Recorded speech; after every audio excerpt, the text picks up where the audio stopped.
comigo sua Bíblia, por gentileza. O livro de Ruth. Ruth, capítulo 1.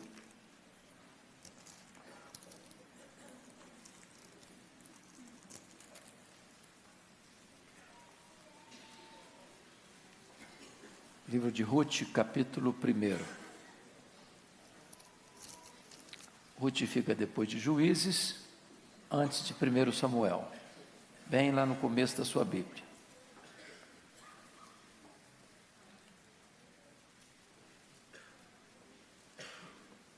É um pequeno livro, mas tem na Bíblia, pode ter certeza.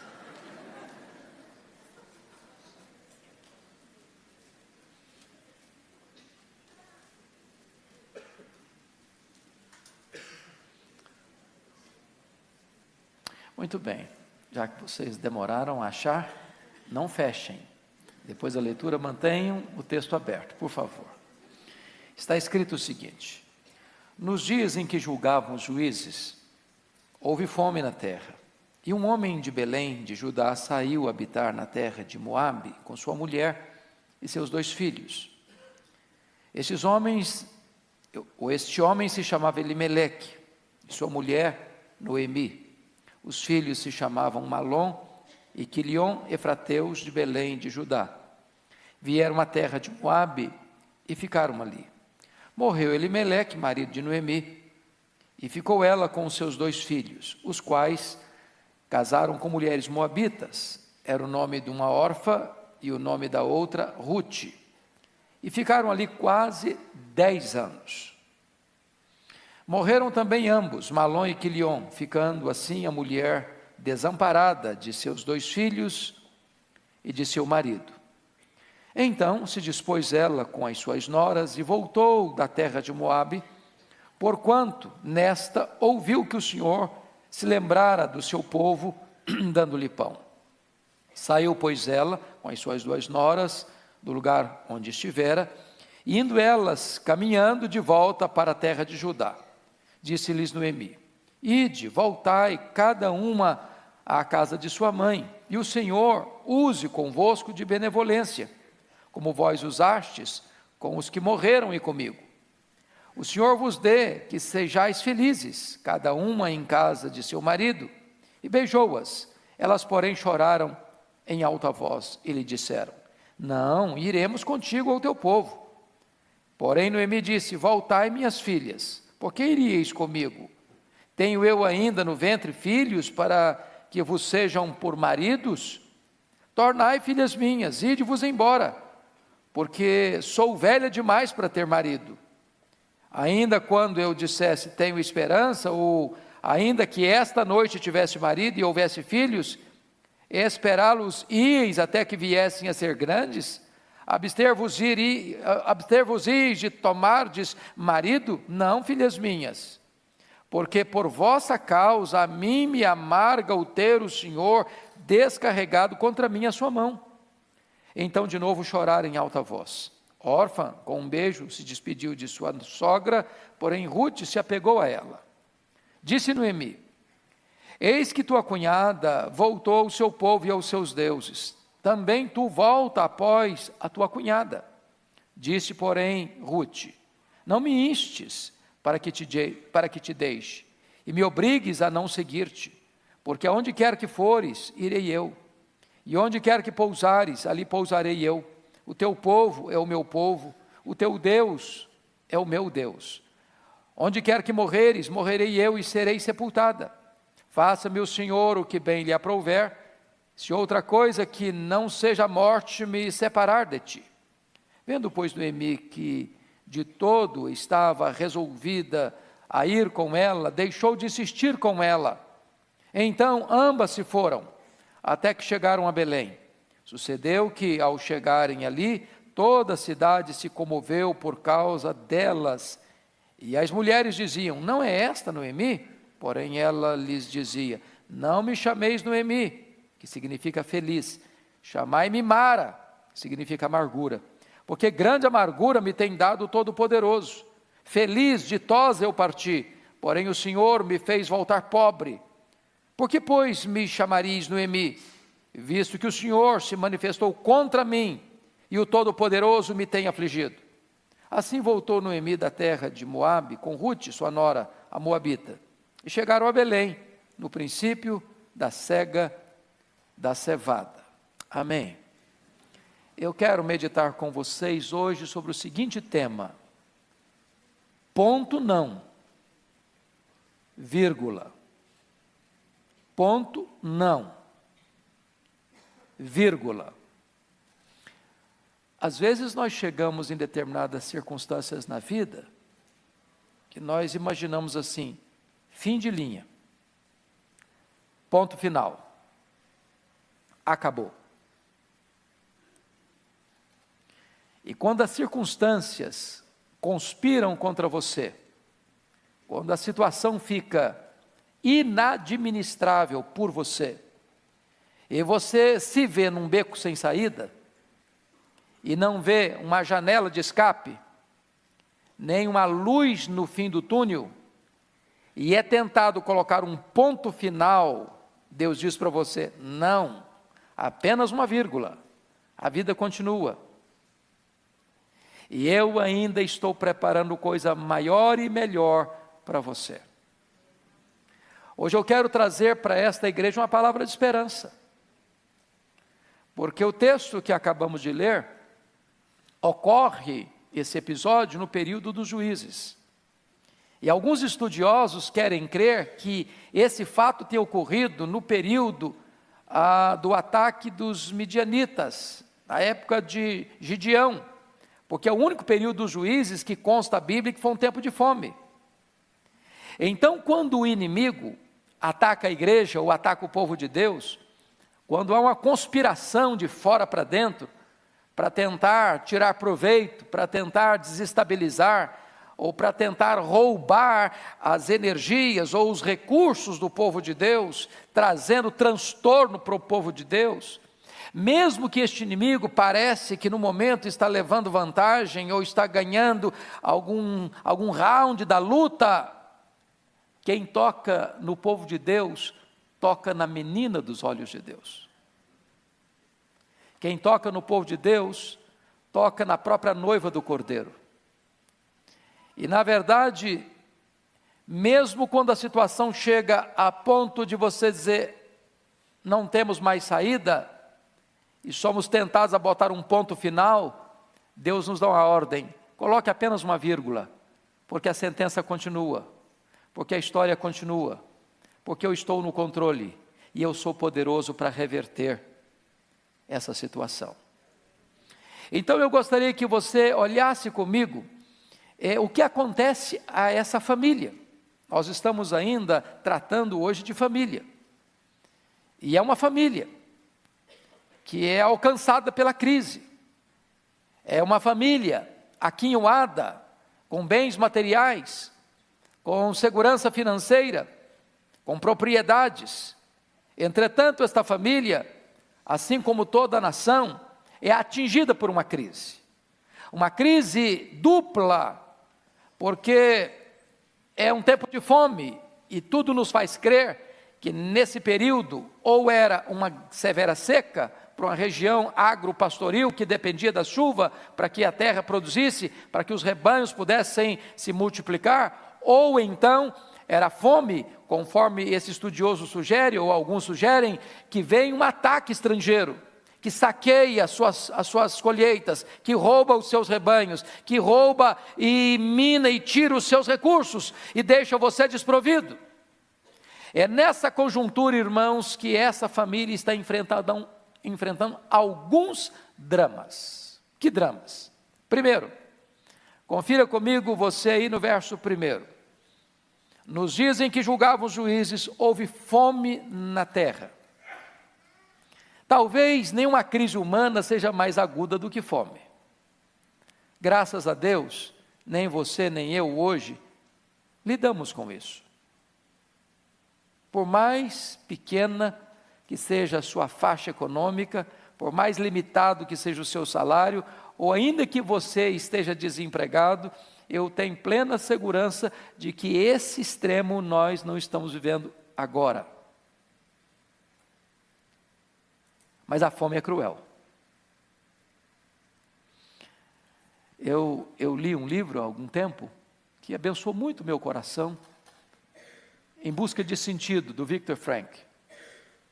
E Viktor Frankl, que é o pai da logoterapia, um judeu que ficou preso na Segunda Guerra Mundial, disse que lá nos campos de concentração, onde as pessoas eram submetidas a maus tratos, a doenças, a carranca da morte, a escassez de pão, o assunto que dominava aquele ambiente de prisão e tortura e horror não era liberdade, nem mesmo família, era comida.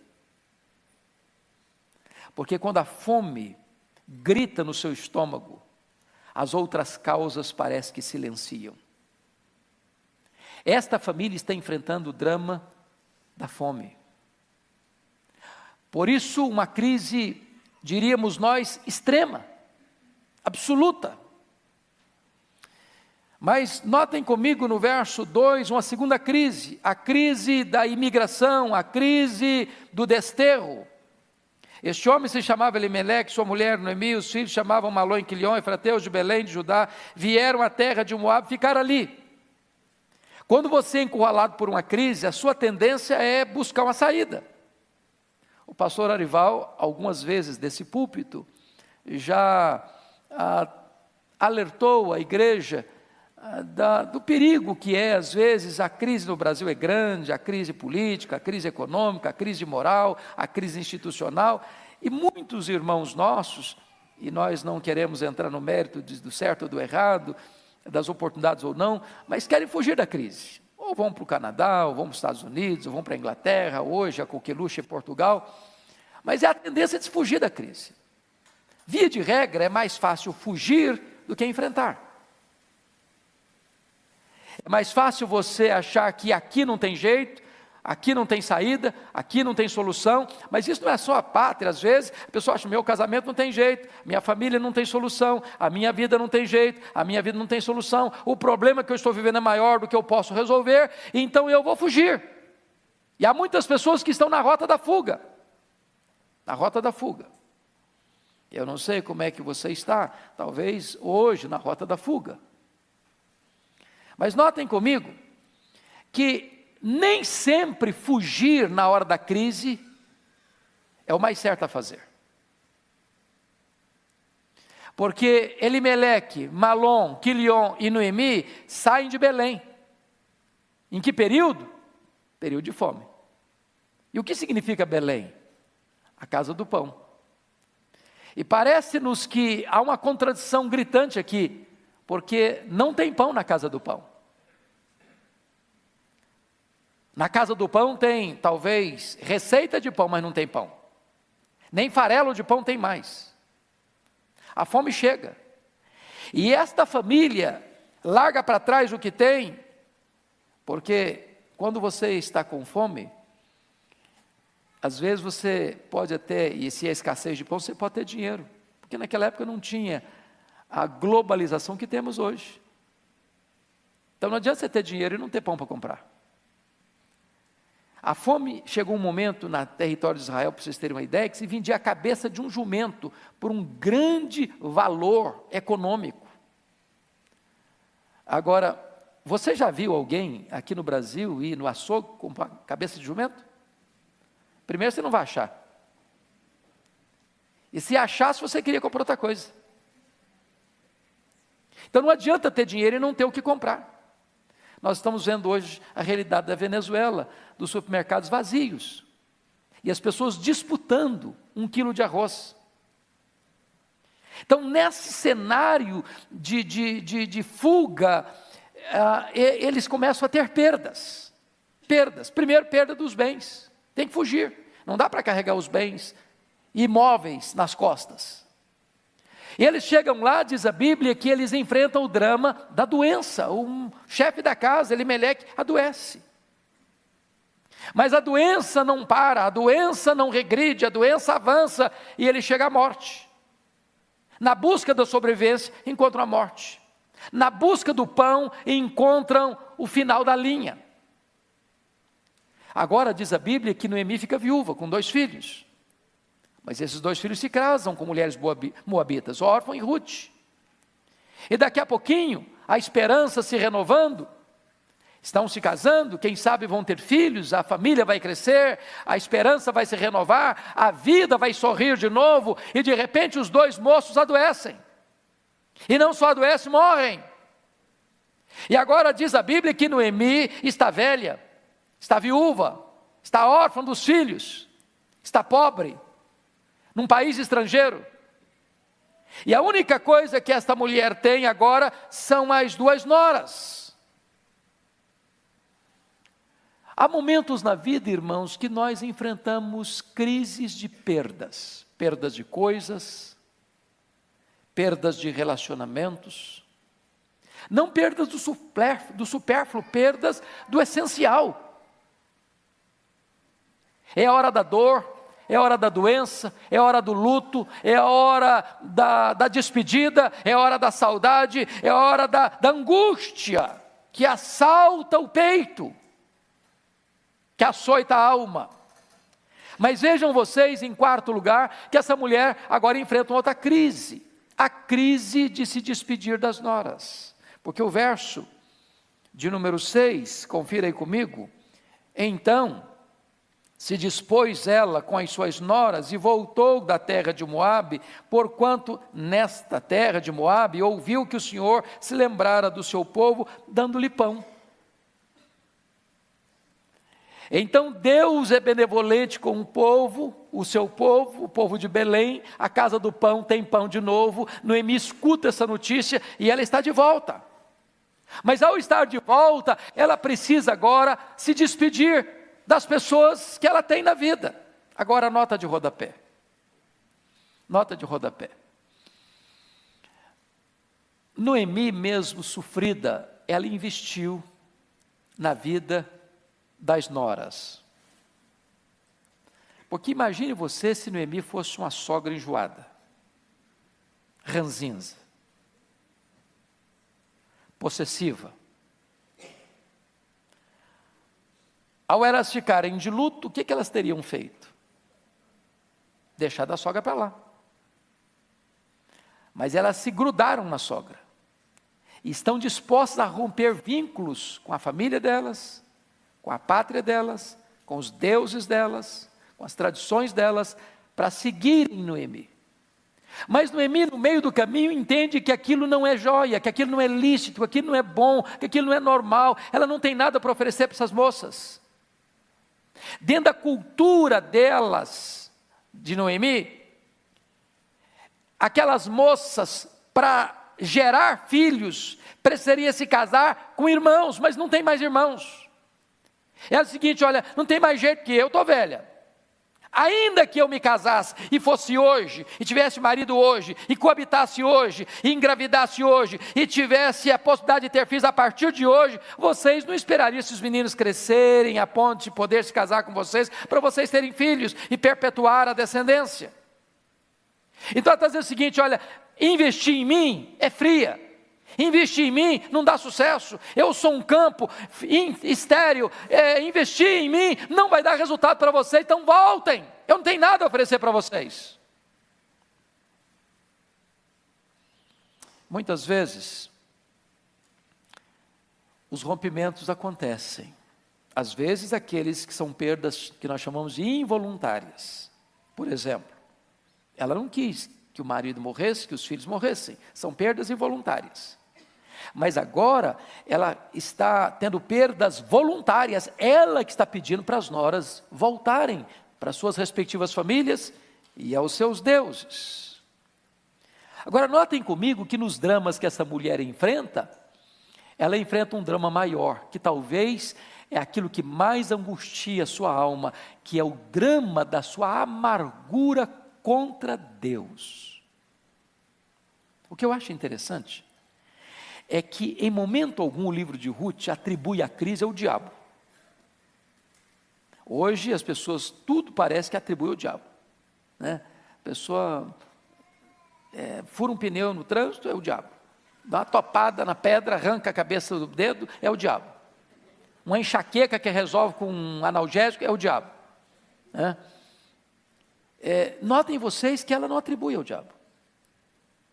Nem as perdas, nem a fome, nem o luto, nem a despedida agora. Mas olha comigo o que ela vai dizer no versículo de número 13.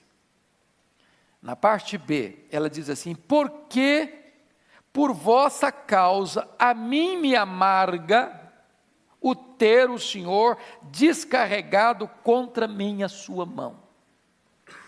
Quando você olha Deus nessa perspectiva de um guarda cósmico, de um estraga-prazer, de um xerife cósmico, que está com um porrete na mão para lhe dar uma bordoada na cabeça, para punir você, então você adoece.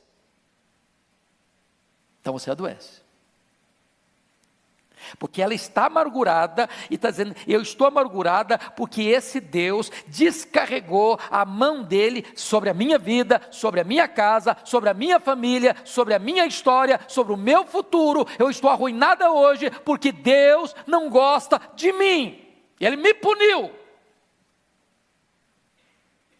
Agora olha comigo o que ela vai dizer no verso de número 20, por gentileza. Olha aí. Porém ela lhes dizia: não me chameis Noemi, chamai-me Mara, porque grande amargura me tem dado o Todo-Poderoso. Agora notem você que ela troca de nome. Noemi significa feliz. Ela não combina esse nome comigo mais. Então faz o seguinte: eu vou trocar de nome, vou no cartório, vou fazer um novo nome, vou registrar um novo nome. Não dá mais, Noemi não serve para mim. Agora a minha vida está amargurada, eu estou amargurado, eu estou magoada com Deus. Então a minha história mudou, Deus mudou a minha vida para pior. Então agora eu quero que vocês me chamem Mara. E ela explica por quê no verso 20. Porque grande amargura me tem dado o Todo-Poderoso. Então o Todo-Poderoso não está distribuindo bênção, não está distribuindo graça, não está distribuindo perdão, não está distribuindo amor, está distribuindo o quê? Amargura. É Deus que amargurou minha alma. Agora veja o verso 21. Ditosa eu parti, porém o Senhor me fez voltar pobre. Então ela está no outro lado da teologia da prosperidade. Ela está dizendo: eu era rica, agora estou pobre, e estou pobre porque Deus me fez pobre. Deus me fez voltar pobre. Porque pois me chamareis Noemi, visto que o Senhor se manifestou de que maneira? Contra mim, e o Todo-Poderoso me tem afligido. Então Deus está contra mim, ela pensou. Deus está me afligindo. Eu não sei como é que você tem lidado com os dramas da vida, mas é muito perigoso você, ao lidar com os dramas da vida, atribuir esses dramas a Deus, como se Deus não gostasse de você, como se Deus não amasse você, como se Deus estivesse contra você, como se Deus estivesse trabalhando incessantemente para deixar você mais infeliz, mais sofrido, mais doído na alma. É isso que essa mulher está enfrentando, o drama da amargura contra Deus. Agora notem, como é que ela pode se livrar dessas amarras emocionais?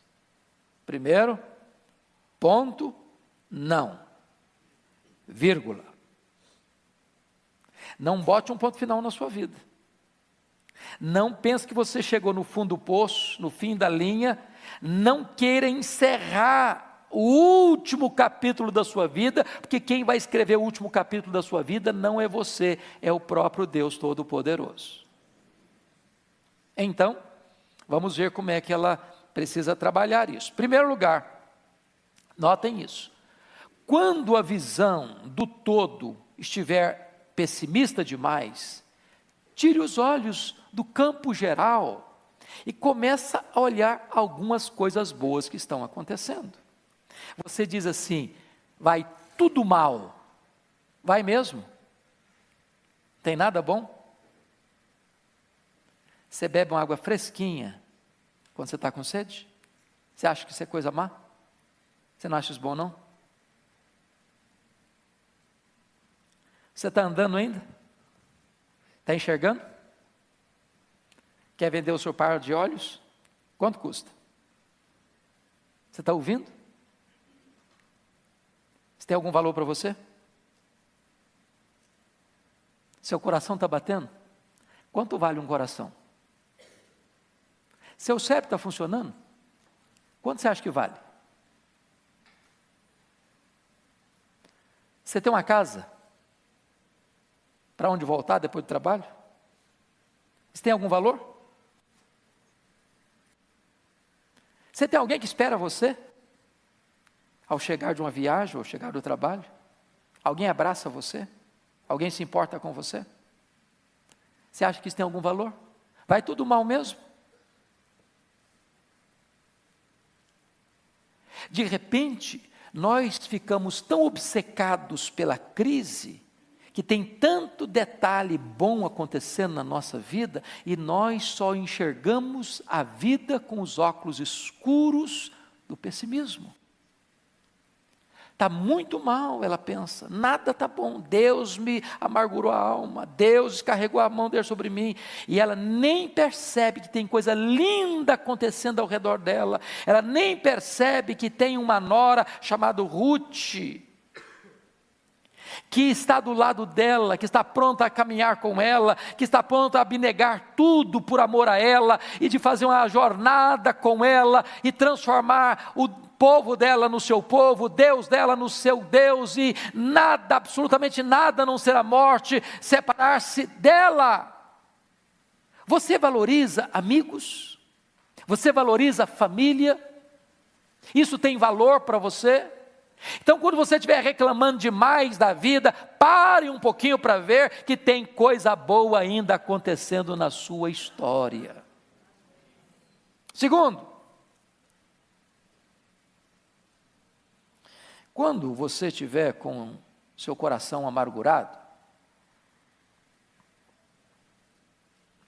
pare para pensar nas pessoas que estão perto de você e que de fato amam você.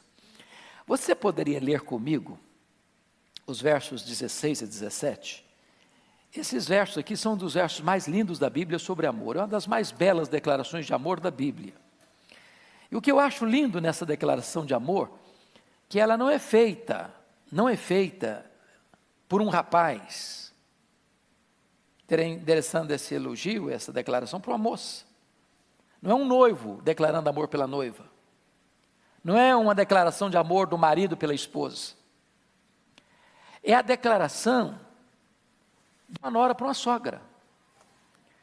E vale a pena hoje aqui pensar nisso, já que estamos conversando de família, que aqui na cultura brasileira, eu nem sei se em outras culturas essas brincadeiras são as mesmas, mas nenhum assunto é mais motivo de piada dentro do anedotário brasileiro do que sogra. Ô gente, eu passei um período de férias em Guarapari há uns 6 anos, e eu confesso para vocês que foi o tempo mais difícil da minha vida, porque embaixo no prédio que eu estava hospedado, tinha um carro de som, 24 horas que o carro estava contando piada de sogra. Mas eu não sei quanto acervo. O pior é que algumas não consegui esquecer até hoje.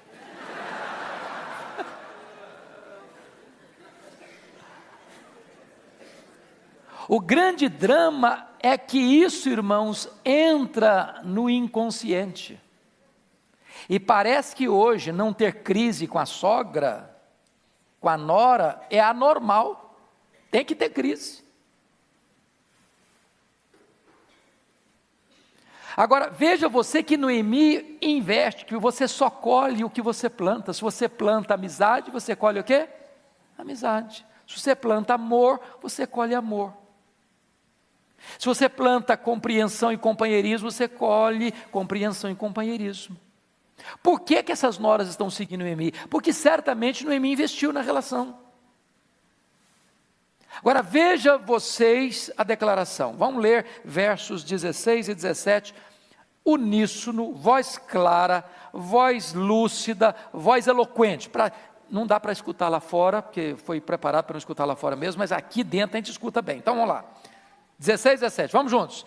Disse, porém, Ruth, Não me instes para que eu te deixe e me obrigue a não seguir-te, porque aonde quer que fores, irei eu, e onde quer que pousares, ali pousarei eu. O teu povo é o meu povo, o teu Deus é o meu Deus. Onde quer que morreres, morrerei eu, e aí serei sepultada. Faça-me o Senhor o que bem lhe aprouver, se outra coisa que não seja a morte me separar de ti. O amor tem prazer na comunhão. O amor enfrenta grandes desafios. O amor assume solenes compromissos. O amor faz alianças permanentes. O amor faz juramentos solenes. Tanta coisa boa acontecendo. Então preste atenção nas pessoas que estão perto de você, que verdadeiramente amam você. Agora mais uma coisa, terceiro lugar. Quando você olhar a vida e não enxergar um sentido e querer botar um ponto final, atente para o fato de que Deus é sábio, que Deus é soberano, que Deus é bom, que Deus é suficientemente poderoso para transformar os desastres da sua vida em vitórias. Meus irmãos, não tem um livro mais belo do que Ruth para retratar esse fato. Porque quando ela achou que ela estava no fim da linha, quando ela queria botar um ponto final na história dela, Deus está dizendo: minha filha, calma, calma, bota só uma vírgula, eu ainda estou escrevendo. Você vai ser avó de um menino que vai chamar Obed. Esse menino chamado Obed vai ser o pai do Jessé. O Jessé vai ser o pai do Davi. E o Davi vai ser o maior rei de Israel. O Davi vai ser o maior símbolo e tipo do Messias. Então a sua história não está caminhando ladeira abaixo para um fracasso absoluto. A sua história está caminhando para uma esplêndida e linda vitória. Deus não é sádico. Deus não tem prazer em ver você sofrer. Quando a providência, dizia um poeta inglês, está carrancuda demais, escura demais, fazendo careta demais para você, saiba de uma coisa: a circunstância é carrancuda sim, mas por trás tem a face sorridente de Deus. Sabe por quê? Você só está enxergando agora, mas Deus enxerga na curva, Deus enxerga no escuro, e Deus está lá no final da história, e lá no final da história, Deus esteve sempre trabalhando para o seu bem, transformando você à imagem e semelhança do seu filho. Quando Domiciano empurrou João para a ilha de Patmos, pensando que estava isolando-o da igreja, e deixando-o passar na velhice a sua solidão, rumo à morte, ele nem sabia que ele estava jogando João para dentro da mais bela história, que era escrever o livro de Apocalipse e trazer esperança para a igreja ao longo dos séculos. Quando jogaram Paulo dentro de uma prisão, e ele estava algemado, e as pessoas pensando: bom, ele ficará algemado ali, ele não vai poder fazer nada, ele não vai poder ir visitar, ir pregar, e fazer as viagens itinerantes e missionárias dele. Eles nem sabiam que daquela prisão, Paulo começa a escrever as suas belíssimas cartas de Efésios, de Filipenses, de Colossenses, de Filemon, e depois 2 Timóteo, cartas que têm abençoado milhões. Saiba disso, Deus é poderoso para reverter as circunstâncias carrancudas da sua vida em tempos benditos, transformar o seu deserto em jardins engrinaldados de flores, transformar as suas áreas mais duras e escuras da alma em territórios de alegria, de bênção, de vitória e de glorificação do nome de Deus. Mas eu quero concluir olhando o último ponto, que são os princípios, para você não botar um ponto final, apenas uma vírgula. Que princípios são esses? Primeiro, quando você estiver vivendo uma situação tão difícil que você pensar assim: acabou, eu não sei mais o que fazer, eu não tenho mais forças, eu não tenho mais estratégia, eu cheguei no fim da linha. Então, quando você estiver nessa circunstância com medo de achar que acabou mesmo e botar um ponto final, não se dê por vencido prematuramente. Olha comigo aí o versículo 8, por gentileza. Olha o versículo 8.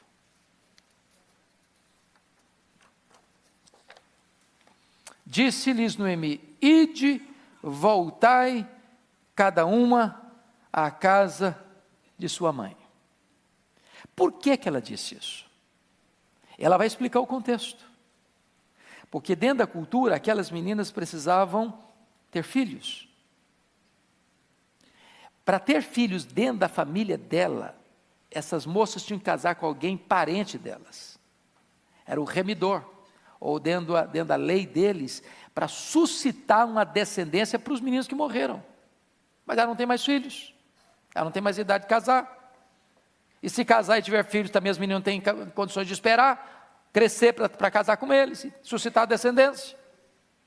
Então, na cabeça da Noemi, fim de linha, ponto, não vírgula. Mas quando isso parecer a realidade, entenda uma coisa: Deus ainda não perdeu o controle. Deixa eu dar para você alguns exemplos. Pensa comigo, Deus prometendo um filho para Abraão, aos 75 anos de idade, e aos 99, Deus chega e diz: eu vou mudar seu nome. Como assim, Deus? Não estou sabendo, não estou entendendo. Você chama Abrão. Sabe o que significa Abrão? Grande pai. Você pergunta quantos filhos ele tem? Nenhum. Filho da promessa, nenhum. Ele tem um menino lá que foi barriga de aluguel. Menino de proveta. Mas não era esse. Aí Deus chega para ele com 99, vou mudar o seu nome. Como é que é assim? Agora você vai chamar Abraão, não Abrão. E o que significa Abraão? Pai de muitas nações. E o filho? Tem não. Se fosse hoje, você internaria o Abraão. Falei, esse cara, ele ficou doido, tadinho. Pode internar numa clínica de recuperação mental, porque o homem pirou. Não bote um ponto final, bote uma vírgula. Deus ainda está trabalhando.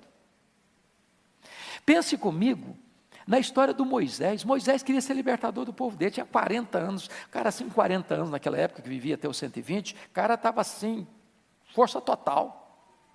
Já tinha estudado nas melhores faculdades do Egito. O cara conhecia ciência, conhecia tudo, era o bambambam. Ele disse: não, eu vou libertar meu povo no muque, no braço. Aí não deu certo. Ele fugiu. Lá para o deserto do Sinai. Ô, gente, quem já passou pelo deserto do Sinai, é pedra, pedra, pedra, pedra, pedra e pedra e só pedra. De vez em quando uma moitazinha de capim para passar o cabrito ali e comer. Acabou.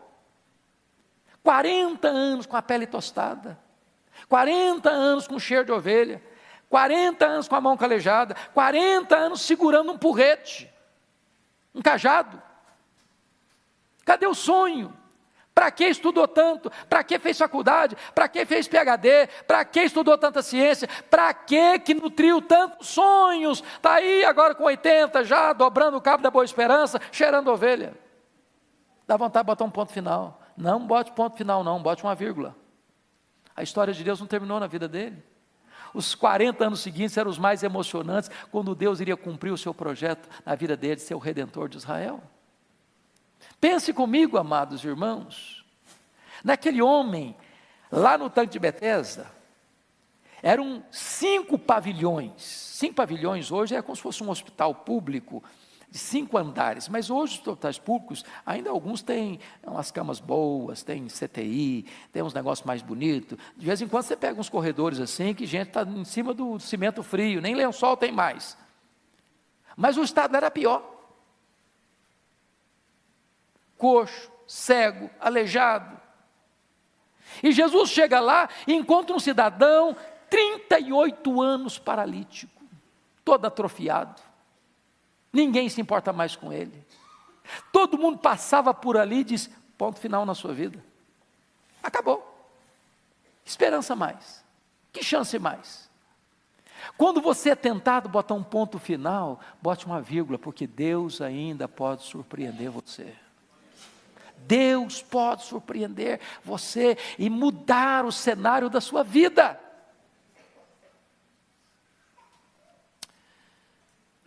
Segundo ponto, como é que você pode sair do ponto final para uma vírgula? Na tribulação, não perca a esperança. Olha comigo o versículo 12, por gentileza. Tornai, filhas minhas, ide-vos embora, porque sou velha demais para ter marido. Ainda quando eu tivesse, tenho esperança, ou ainda que esta noite tivesse marido e houvesse filhos, esperá-los até que viesse a ser grandes. Em outras palavras, ela está dizendo assim, morreu a esperança. E quando morre a esperança, o que é que você faz? Quando você joga a toalha? Quando você entrega os pontos? Deixa eu dizer para você, esperança é quando você está vivendo uma situação na sua vida, no seu casamento, com seus filhos, com seu marido, com a sua mulher, com seus parentes, com seu trabalho, com a sua saúde, com seu emprego, com a sua empresa, com seus negócios, com a sua vida espiritual, com a sua igreja. E você pensa assim, eu não vejo mais saída. Tem esperança. Esperança é você acreditar que vai dar certo, que vai melhorar, que vai melhorar. Eu não estou falando de confissão positiva, eu não estou falando de psicologia de autoajuda, eu não estou falando daquela ajuda que vem de dentro, eu estou dizendo que esperança é quando você entende uma coisa, Deus está no trono. E quando Deus está no trono, conforme o pastor Ival leu e nos exortou aqui em Apocalipse 1, tem esperança, tem esperança, tem esperança. Aquele diante de quem a sua vida está, é aquele que diz assim, eis que eu estive morto, mas estou vivo pelos séculos dos séculos, e tenho as chaves da morte e do inferno. É aquele diante de quem se dobra anjos, demônios, homens e o universo inteiro. Ele tem as rédeas da história nas mãos. Não jogue a toalha, não bote um ponto final, põe apenas uma vírgula. Deus ainda está trabalhando. Terceiro, preste bem atenção no que eu vou lhe dizer.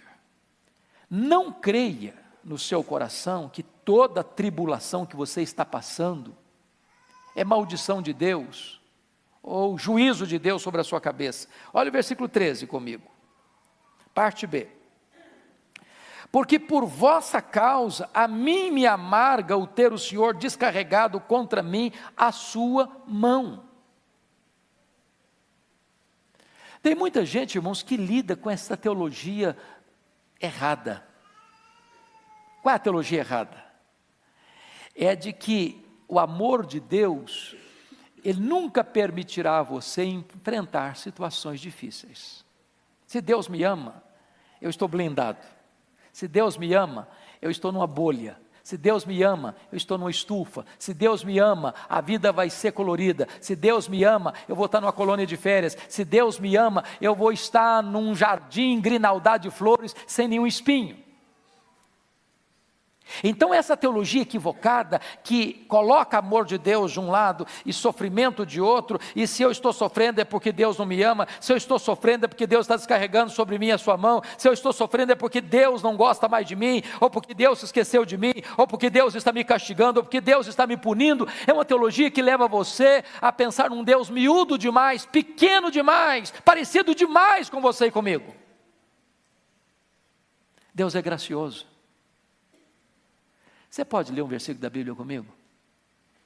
Abra aí, não tira o dedo depois lá de Ruth não, marca aí, para você não, depois você vai ficar com dificuldade de achar, igual no começo.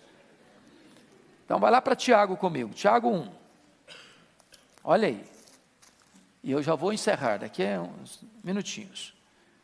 Tiago 1, versículo 2 e 3, olha o que ele diz aí, Tiago 1, 2 e 3, Meus irmãos, tende por motivo de toda alegria o passardes por várias provações, sabendo que a provação da vossa fé, uma vez confirmada, produz perseverança.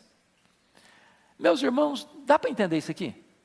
Só um crente, só alguém que acredita em Deus para ler um negócio desse aqui. Porque o que deveria uma pessoa normal ler assim? Meus irmãos, tende por motivo de toda tristeza o passardes por várias provações, não é isso? Está passando provação, você fica triste ou alegre? O que é provação, gente? É ter saúde.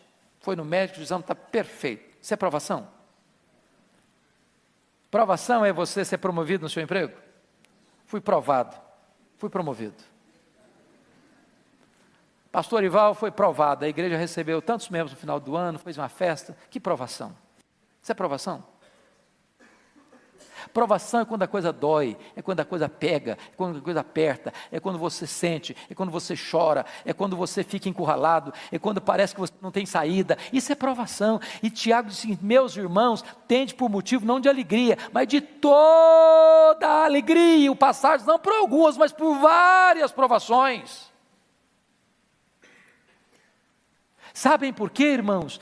Só pode falar isso aqui quem de fato crê que Deus existe, que Deus está no trono, que as rédeas da nossa história estão nas suas poderosas mãos. Mas eu termino, último ponto. Quando você estiver enfrentando uma situação difícil, tentado a botar um ponto final, bote apenas uma vírgula, porque quando as circunstâncias estiverem difíceis, você precisa crer que Deus está no controle da situação. Olha o versículo 21 comigo. Ditosa eu parti, porém o Senhor me fez voltar pobre. Por que, pois, me chamarias Noemi, visto que o Senhor se manifestou contra mim e o Todo-Poderoso me tem afligido? Sabe o que ela está dizendo? Nesse tempo todo Deus esteve trabalhando, mas trabalhando contra mim. Contra mim. É claro que ela não sabia. Há uma coisa que traz descanso para o meu coração, é entender o seguinte: você não deveria ter nenhum problema de crer nas profecias. Sabe por quê? Porque você e eu lidamos com um tempo, passado, presente, futuro. Quem de nós sabe qual vai ser o fim da nossa vida? Não, eu vou viver 102 anos. Eu não sei. Pode ser um pouco mais. Pode ser bastante menos. Quem de nós pode dizer assim: eu daqui a 2 anos vou morar na cidade tal? Você pode dizer isso? Por que nós não dominamos o futuro? Porque nós não podemos estar lá.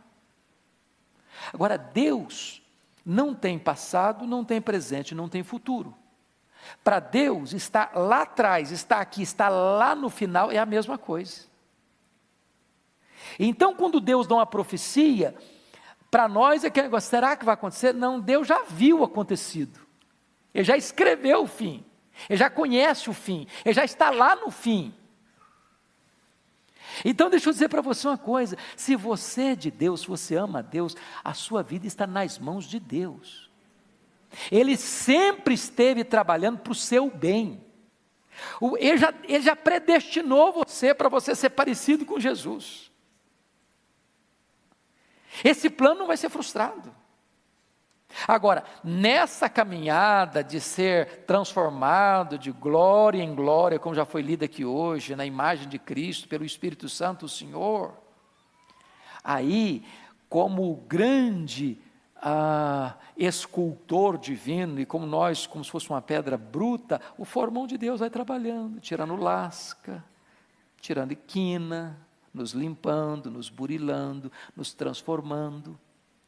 E esse processo é um processo às vezes doloroso, porque o próprio Filho de Deus aprendeu pelas coisas que sofreu. Então nunca pense que Deus está trabalhando contra você, Deus está trabalhando por você. Não há Deus como o nosso, que trabalha para aqueles que nele esperam. Então vamos ver o resultado? Olha aí comigo, capítulo 4, eu fecho aqui. Quando elas voltaram, essas duas viúvas, para Belém, era o período da cega, da cevada,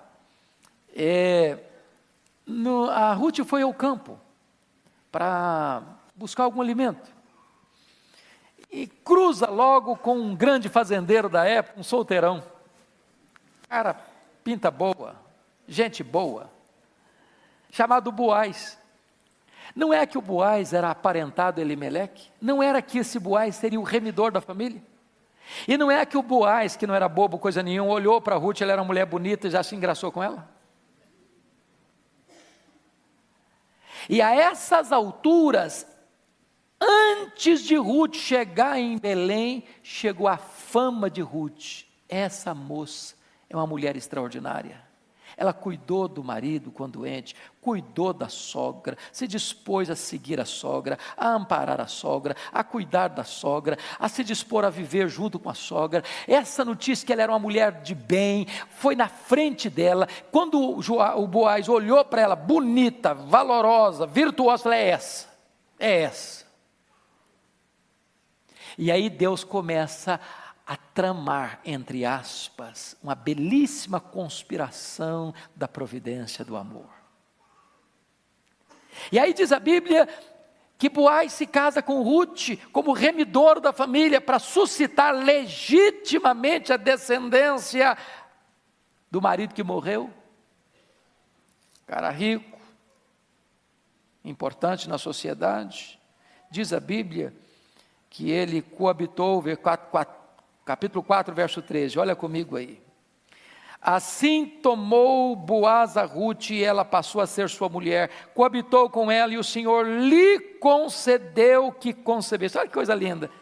Quem concede a você o privilégio de conceber é o próprio Deus. E teve um filho.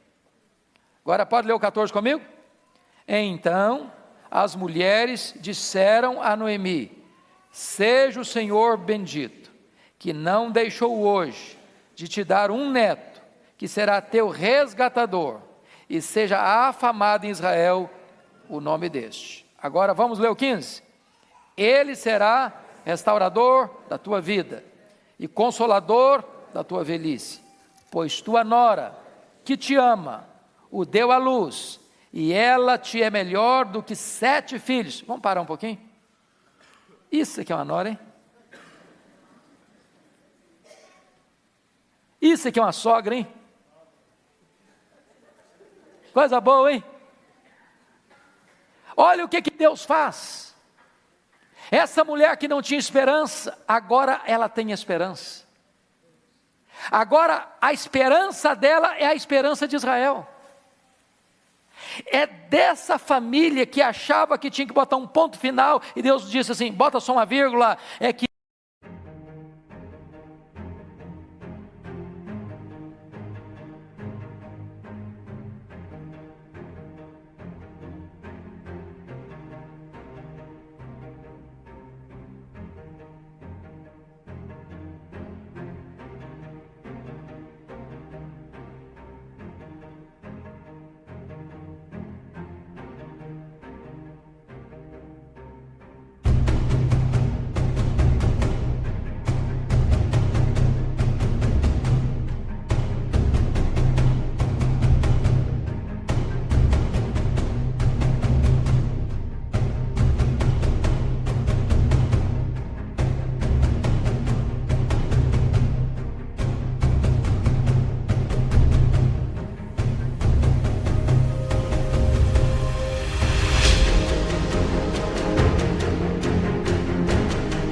vem aquele que haveria de ser a raiz do próprio Messias. Ele é a raiz de Davi, ele é o rebento de Davi, ele é o renovo de Davi, ele é o rei que vem para ocupar o trono de Davi. Louvado seja Deus. Como você pensa que é um ponto final, Deus diz, não é um ponto final, é uma vírgula, porque o último capítulo da sua vida, não é você quem vai escrever com pessimismo, sou eu que vou escrever com letras de brilhante, para trazer glória para o meu próprio nome. Louvado seja o Senhor. Então, eu gostaria que você olhasse comigo agora, por gentileza, versículos 16 e 17 para encerrar. Vamos juntos? Noemi tomou o menino e o pôs no regaço e entrou a cuidar dele. As vizinhas lhe deram nome, dizendo: a Noemi nasceu um filho, e lhe chamaram Obed. Este é o pai de Jessé, pai de Davi. Deus é bom, sempre bom. Então, por favor, não bote ponto final aí não, tá? Apenas uma vírgula. Deus ainda está trabalhando. E o último capítulo da sua história é lindo, escrito pelo próprio Deus. Vamos orar? Como é que está a sua família? Que luta você está passando? Que crise você está vivendo? O que é que precisa mudar na sua perspectiva? O que é que você precisa refazer aí no seu coração, repaginar sua alma? Eu queria que você hoje pudesse pensar um pouquinho: meu Deus, o que é que eu tenho dentro da minha casa, que eu estou murmurando tanto, reclamando tanto, que eu preciso começar a agradecer. Coisa boa que está acontecendo lá em casa, eu não estou vendo. Coisa boa. Só reclamo. Não consigo ver nada bom. Talvez você que não está vendo esperança para a sua descendência, para o seu filho, para a sua filha. Quem sabe Deus vai levantar um neto seu, filho seu, para ser uma grande bênção nessa geração. Quem sabe?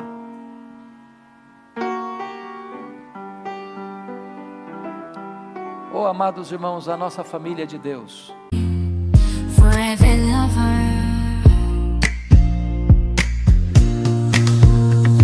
In the depths of the darkest night, your love shines through, a guiding light. With every heartbeat I feel your grace. In your warm embrace I find my place. Darling, don't cry, don't shed a tear, for I'll be your fortress, I'll always be near. Though storms may rage and oceans may roar, I'll stand by your side forevermore. Through the trials and the tests we face, our love will endure, it cannot be erased. So dry your eyes, my love, and take my hand. Together we'll conquer. Os nossos filhos são de Deus. Os nossos netos que hão de nascer são de Deus. As futuras gerações que hão de vir da nossa vida hão de ser de Deus. E nós temos que ter esperança e gratidão, porque Ele está trabalhando por nós. Se você quer que oremos em favor da sua família, fique em pé, por favor, onde você está, e nós vamos orar.